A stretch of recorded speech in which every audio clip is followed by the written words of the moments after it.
Olá, meu nome é André Luiz e hoje eu vou falar aqui sobre o Estado, o que eu penso que seja o Estado, né? E como ele foi formado e por que eu acho que nos dias de hoje é utópico você viver sem esta entidade. Bom, vou falar aqui o que eu penso que seja o Estado. O Estado se confunde com nação muitas vezes. O Estado é o governo dessa nação. Não estou falando em governo propriamente dito, que tem uma diferença entre Estado e governo, que governo é algo transitório, Estado é algo permanente. Porém, o Estado há funções estatais nele, como por exemplo segurança, justiça, né? E há funções concorrentes, como saúde e educação é concorrente. Então, o Estado pode ser definido como pessoas que vivem em um território sob determinadas regras, vamos dizer assim.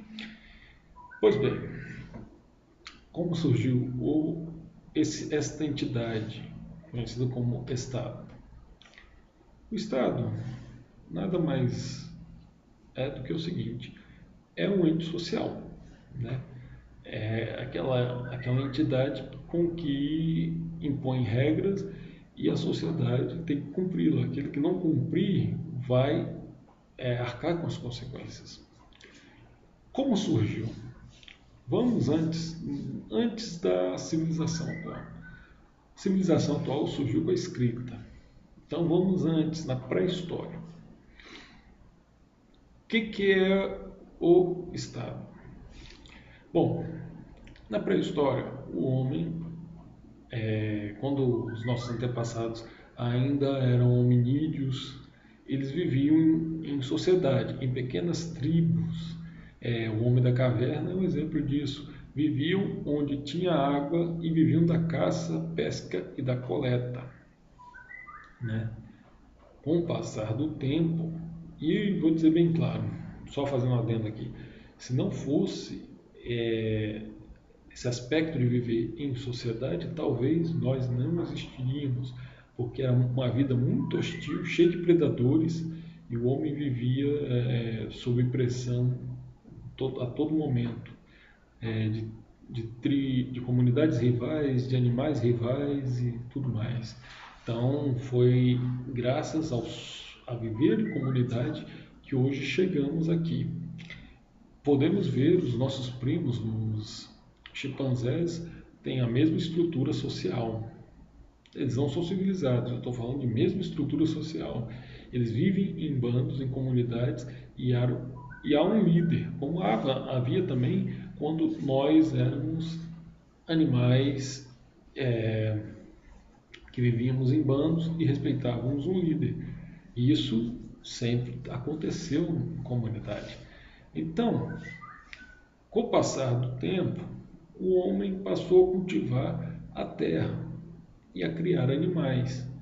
Então, de um tempo para cá, daquele tempo para lá, passou-se a cultivar, saiu de quilômetros e quilômetros de caminhadas à procura de alimento e água para alguns hectares cultivados e onde você criava e cultivava cereais, alimento.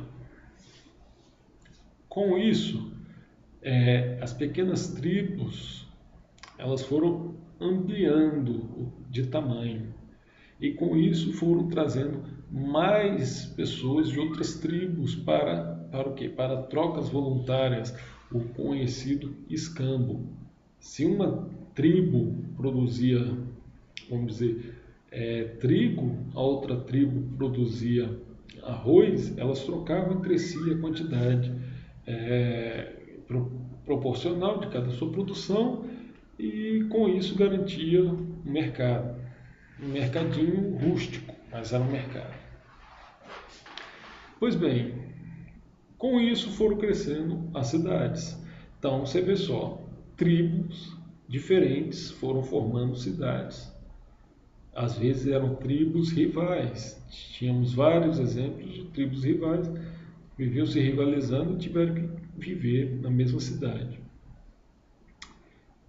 Com isso, a cidade passou a crescer e tinha que haver uma estrutura social para conter, vamos dizer assim, algumas rusgas sociais que haviam, já que você estava envolvendo pessoas que, devido ao grau de animosidade, podiam causar perturbação social. E com isso criou-se a liderança e junto o homem pintou um aspecto que dali para lá veio a ser a civilização, que é a escrita. Então o homem passou a relatar tudo o que acontecia na cidade. Então,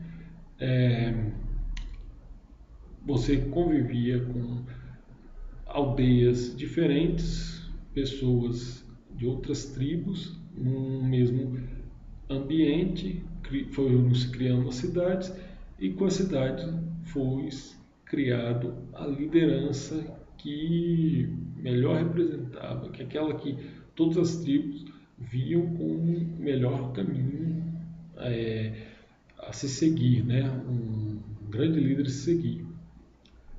Então você vê aí o primeiro estado surgindo. E o que aconteceu depois? A produção vinha do campo para a cidade, para manter o comércio local. Muito comércio passou, em vez do escambo, a punhar moedas, né? E com isso, o comércio não passou mais a ser escambau, né? De escambo, passou sim a ser troca por moedas, moedas de prata, vamos dizer assim, né? Então, um quilo de arroz, quantas moedas de prata valiam? Então, você trocaria. Com ele, mais Urique, que foi onde surgiu a civilização, que hoje é do Iraque, né? Primeira cidade, vamos dizer, com 45 mil pessoas, é o equivalente hoje à cidade de Nova York. Foi lá que surgiu a civilização e com a civilização veio a formação do Estado. Com isso veio regras de convívio social para que muitas tribos pudessem conviver, né? Então, chegamos a um ponto aí. Vivemos numa sociedade com regras e com líder. Porém, estávamos cercados de povos bárbaros, povos que não tinham essa concepção de sociedade como Urique tinha, né? E o que aconteceu? Foi se criado aí o primeiro exército, que foi feito para garantir que a produção de alimentos chegasse a seu destino, né? Que eram as cidades, e não fossem saqueadas, porque havia muito saque, era muita gente passando fome naquele tempo. Então os saques eram direto, era uma coisa corriqueira, vamos dizer assim. Então, para garantir a segurança de que não haveriam saques daquela produção, e que aquela produção ia ser armazenada nas grandes cidades e de lá ia ser distribuída à sua população, criaram o primeiro exército. Pois bem, isso foi nos primórdios da civilização, no surgimento da civilização. Depois houveram impérios, houve tudo aquilo que a gente já conhece, aquela história toda, né? Até chegar a Revolução Francesa e mudar o conceito de Estado. O Estado antigamente era monárquico, né? Aí passou com isso a ser um Estado mais democrático, onde todos seriam regidos pelas leis e seguiriam essas leis, e essas leis ditariam as regras de bom convívio social. É o que a gente vive hoje, né? Vamos dizer assim, é a idade contemporânea, né? Nada mudou daqui para lá, mesmo que houveram governos ditatoriais, porém nós convivemos à luz do iluminismo, né? Então, por que hoje eu digo que não tem como viver sem o Estado. Vocês podem até me falar que há entes, sim, há pessoas que convivem sem a figura do Estado. Comunidades alternativas vivem sem o Estado, né? Mas dentro do território deles, fora do território, vivem com o Estado. E mesmo assim, algumas regras estatais se fazem presentes naquelas comunidades, a não ser se forem tribos indígenas, aí é diferente, mas eu estou falando em comunidades alternativas que não sejam tribos indígenas. Por exemplo, se você assassinar alguém dentro de uma comunidade alternativa, você vai ser julgado por isso. Então, é pseudo-anárquico, vamos dizer assim, né? Até o socialismo existe em comunidades alternativas, ele dá certo, porém é incumbido de regras de mercado. Então não tem como eu dizer que tenha como existir o anarquismo, né? Ou viver sem o Estado. Nem em comunidades pequenas a gente vê isso acontecer, né? Sempre há uma liderança por trás. Então, eu acho utópico defender um anarquismo num país de 200 milhões de pessoas como é o Brasil. A não ser se dividir o Brasil em vários fragmentos. Mas não tem como, porque até se você analisar bem, um condomínio é um mini-estado, entendeu? Então, gente, esse foi o meu recado de hoje. Agradeço a atenção, né? Quem gostou, dê o seu joinha, favorite o vídeo, adicione o canal. Quem não gostou, dê o seu dislike, faça seu comentário. Estou aqui para aprender com vocês. E até o próximo vídeo. Um abraço a todos.